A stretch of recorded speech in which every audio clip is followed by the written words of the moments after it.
നമസ്കാരം. 2025 രോഹിണി നക്ഷത്രക്കാർക്ക് പൊതുവെ ഗുണദോഷ സമ്മിശ്രമായി അനുഭവപ്പെടും. ഭാഗ്യത്തിൻ്റെ ആനുകൂല്യത്താൽ ധനലാഭം ഉണ്ടാകും.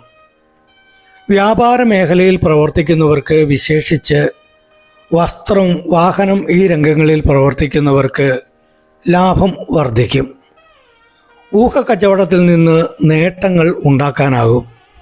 സന്താന ലാഭത്തിനായി കാത്തിരിക്കുന്നവർക്ക് ആഗ്രഹ സാഫല്യം ഉണ്ടാകും. ജീവിത പങ്കാളി വഴി ധനലാഭം ഉണ്ടാകും. വിദ്യാർത്ഥികൾക്ക് പഠന മികവ് പുലർത്താനാകും. വർഷത്തിൻ്റെ തുടക്കത്തിൽ തൊഴിൽ രംഗത്ത് അസ്വസ്ഥതകൾ വർദ്ധിച്ചിരിക്കും. മേലുദ്യോഗസ്ഥർ, സഹപ്രവർത്തകർ തുടങ്ങിയവർ അനുകൂലരായി എന്ന് വരില്ല. വിദേശയാത്ര ആഗ്രഹിക്കുന്നവർക്ക് അനുകൂലമായ അവസരങ്ങൾ വന്നു ചേരും. സന്താനങ്ങളുടെ വിദ്യാഭ്യാസ ആവശ്യത്തിനായി കൂടുതൽ പണം സ്വരൂപിക്കേണ്ടതായി വരും. ശത്രുശല്യം വർദ്ധിക്കും. ഭക്ഷണകാര്യങ്ങളിലെ അശ്രദ്ധ കൊണ്ട് ആരോഗ്യ പ്രശ്നങ്ങൾ നേരിടാം. ഭൂമിയിൽ നിന്നുള്ള ആദായം വർദ്ധിക്കും. മറ്റുള്ളവരുടെ വാക്കുകേട്ട് എടുക്കുന്ന തീരുമാനങ്ങൾ പലതും അപകടത്തിലേക്കും മനസമാധാനം നഷ്ടപ്പെടുന്ന അവസ്ഥയിലേക്കും നയിക്കാം. കരുതൽ വേണം. അനാവശ്യ ചെലവുകൾ വന്നുപെടാം.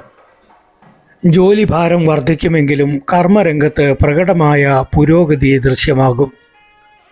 വാസസ്ഥാനത്തിന് മാറ്റമുണ്ടാകാം. കടം കൊടുക്കുന്ന പണം യഥാസമയം തിരികെ ലഭിക്കണമെന്നില്ല. മാതാവിൻ്റെ ആരോഗ്യനിലയിൽ ആശങ്ക അനുഭവപ്പെടാം. കലാ സാഹിത്യ രംഗത്ത് പ്രവർത്തിക്കുന്നവർക്ക് അംഗീകാരങ്ങളും പ്രശസ്തിയും ലഭിക്കും. മറ്റുള്ളവരെ അമിതമായി വിശ്വസിച്ച് ചെയ്യുന്നത് പലതും വിനയായി തീരാൻ ഇടയുള്ള കാലമാണ്. അതിനും കരുതൽ വേണം.